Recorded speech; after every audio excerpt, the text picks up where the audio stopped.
హల్లెలూయా. దేవునామానికి మహిమ కలుగును గాక. ఈరోజు దేవుని యొక్క ప్రవచనం అంటే నిజంగా అండి దేవుని యొక్క వాక్కు.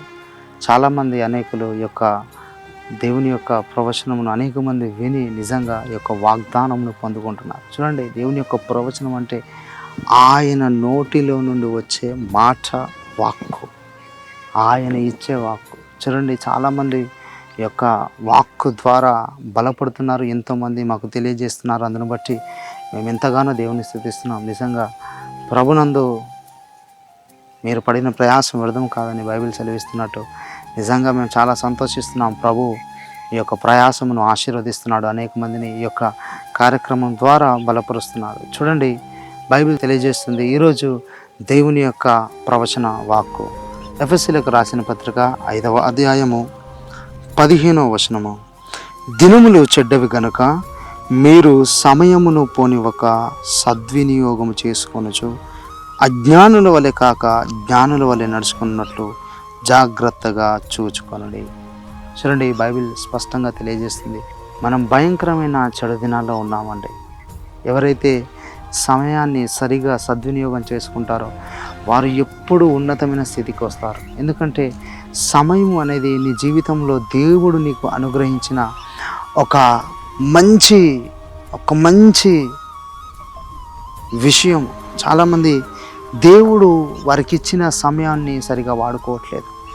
ఒకవేళ ఈరోజు నీవు అదే స్థితిలో ఉన్నావా? దేవుడు తెలియజేస్తూ ఉన్నాడు, సమయమును మీరు ఎంత గొప్పగా వాడుకుంటే సమయము మిమ్మల్ని అంత ఉన్నత స్థితికి, సమయం కాదు కానీ దేవుడు మిమ్మల్ని అంత ఉన్నత స్థితికి తీసుకెళ్తాడు.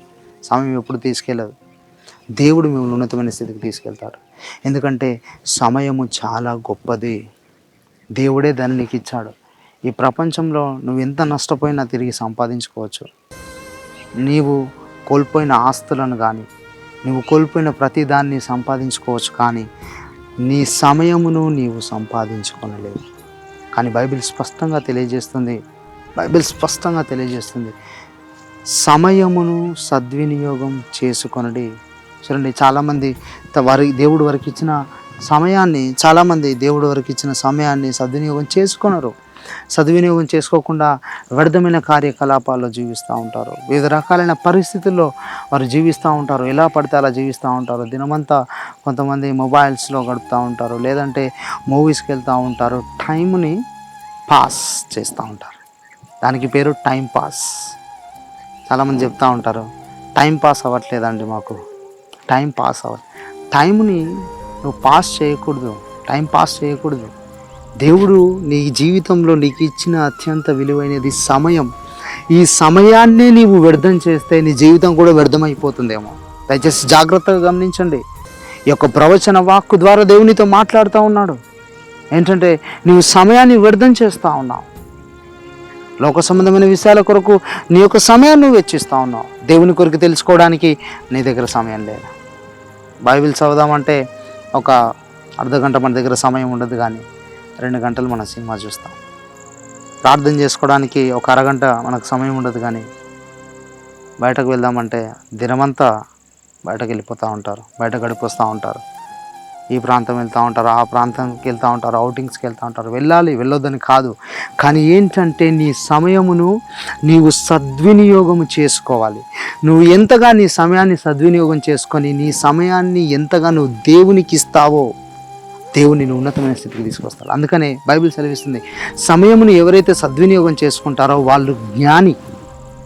ఎవరైతే సమయంను దుర్వినియోగపరుస్తుంటారో బైబిల్ స్పష్టంగా తెలియజేసింది వారు అజ్ఞాని. నువ్వు జ్ఞానిగా ఉన్నావా, అజ్ఞానిగా ఉన్నావా? నువ్వు జ్ఞానిగా ఉంటే నువ్వు అధికారివై ఉంటావు, అందరినీ ఆజ్ఞాపించే పొజిషన్లో ఉంటావు. నీవు అజ్ఞానివైతే అందరికీ నువ్వు లోబడి ఉండాలి, అందరి ఎదుట నువ్వు తగ్గించుకోవాలి, అందరి మాట నీవు వినవలసిన అవసరత వస్తుంది. ఇది అజ్ఞానుల లక్షణం. ఒకవేళ నువ్వు జ్ఞానమని అనుకుంటే నీ సమయం నువ్వు సరిగా వాడుకో. నువ్వు జాబ్ చేస్తున్నా సరే, బిజినెస్ చేస్తున్నా సరే, మీరు పరిచర్యలు ఉన్నా సరే, మీరు ఏది చేస్తున్నా సరే అండి, మీ సమయమును దేవుడు మీకు ఇచ్చినది చాలా శ్రేష్టమైనది. ఈ సమయం నువ్వు వాడుకోండి. మీ స్కిల్స్ని డెవలప్ చేసుకోండి. దేవుని కోసం వాడండి. దేవుణ్ణి అడగండి. దేవుడు ఇస్తాడు. దేవుడు సమర్థుడు. దేవుడు చేయగలడు. దేవునికి ఆ సామర్థ్యం ఉంది. మీకు ప్రభు ఇచ్చిన సమయాన్ని మీరు సరిగా వినియోగించుకోండి. దేవుడు మిమ్మల్ని ఉన్నతమైన స్థితికి తీసుకొని రాబోతున్నాడు. దేవుడు మీ పిల్లల్ని ఉన్నతమైన స్థితికి తీసుకొని రాబోతున్నాడు.